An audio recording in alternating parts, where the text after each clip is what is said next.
learned that I am very comfortable in my own skin. Yeah, you know, with my painted fingernails.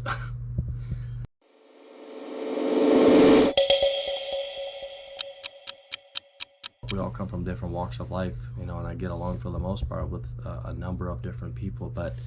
And then also, I don't really want to get started on like how much information we take in every single day. Yeah, I'm trying to do less of that.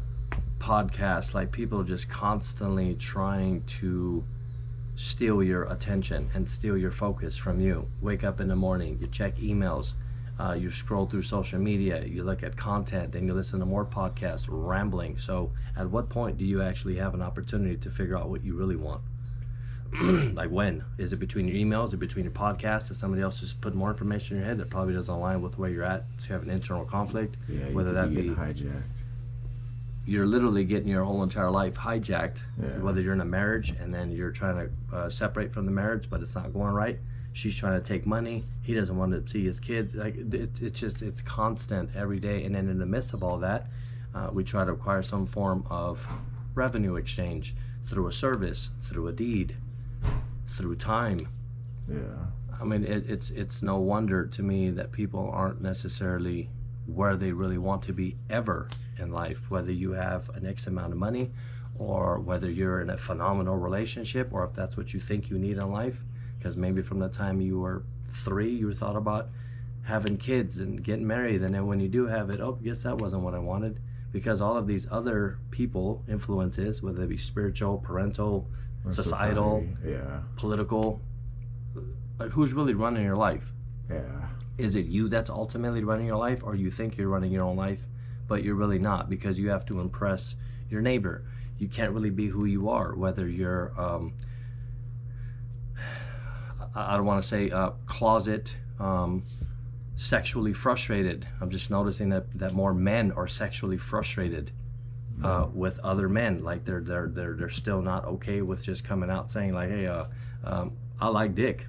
Or women coming out saying, I eat pussy, whatever it may be.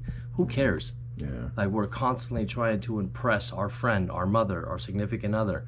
So it's no wonder that people are just constantly confused and constantly reaching out for a guru, a spiritual guide, a god.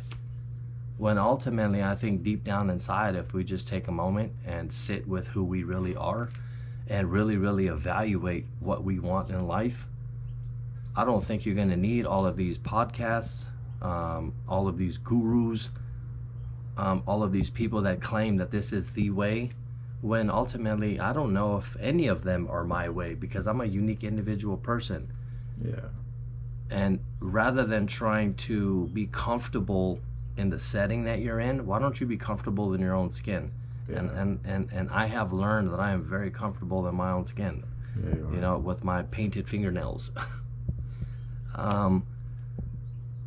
I think I stopped caring about what people really, really thought about me, because if I focus too much on what people think about me and less on what I really think about myself, I'm actually spending an unnecessary amount of time worrying about what I don't really care about what they think, because they don't even know who they are. So they're projecting their own insecurities and their own ideas as to what I should be like, when whether hypothetically they live in El Dorado Hills, Folsom, Beverly Hills, Oak Park, Citrus Heights, Strawberry Manors. It doesn't really matter where somebody lives and where somebody comes from, because there's pain everywhere. There's happiness everywhere. And if I can be broke, imprisoned with nothing and still be happy, then why is it sometimes I find myself out here with an abundance of things and still find myself yet still unhappy? Why is it? Still searching. What do you need? That's the What thing. do you want? I think I'm still evolving and growing, and I find that a lot of people like around me are still evolving and growing. And when one thing ends, they mourn, or they should just let it go, Yeah. because things just run its course. People just run their course out of your life. Yeah. I mean, I'm not saying that I don't use social media, because I have Instagram, Facebook, YouTube. I mean, I hope that this rant or my thoughts that I'm speaking resonates with somebody, because no matter what, I'm still going to be searching. So whether that's going to be through ayahuasca, or that's going to be through MDMA to release a little bit to open up certain doors, or whether that's through psilocybin. I believe in all of these things to help open up certain pathways and certain doors, per se, in my mind, so that I can actually become more clear with who I am. Like, I just came up with these thoughts. I gathered these thoughts. Could it be because of the psilocybin that I did on Sunday? Possibly. It could have just sparked or opened up some doors, and I just kind of opened them and went through them, started thinking about if I'm doing the right thing for my clients. Am I giving them enough? I was just concerned, that I'm just not enough and I'm not doing enough, and that's something that I have to work with. And if you ask a number of people in my life if I can do more for them, they may say, no, he's doing everything. And this is with 12 to 10 clients a day.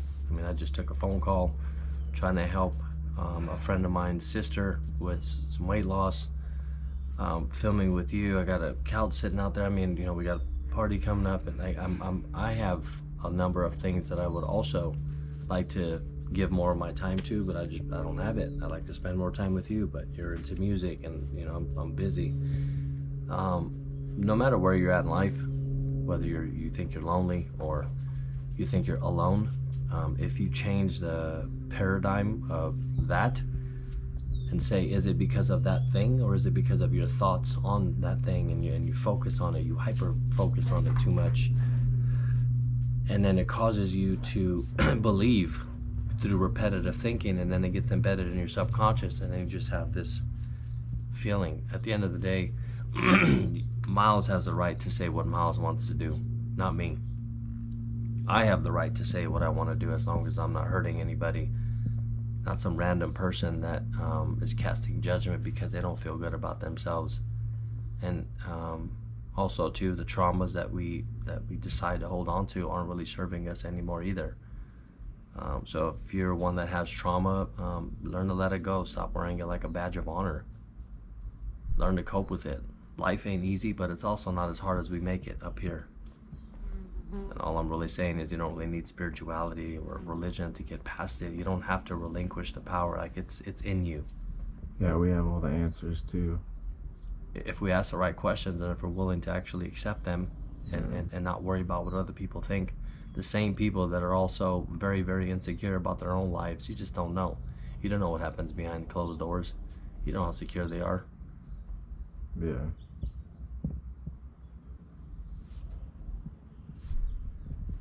Went from that field to the spot, now we living. Still running their mouth, they gon' die about them niggas. They bitches, and most of them not from the trenches. Come to my block, come and see how we living. We chillin' with Glocks, and I got extensions. Moved to the north, cause I seen they was winning. Go ask about it. Got a spot, had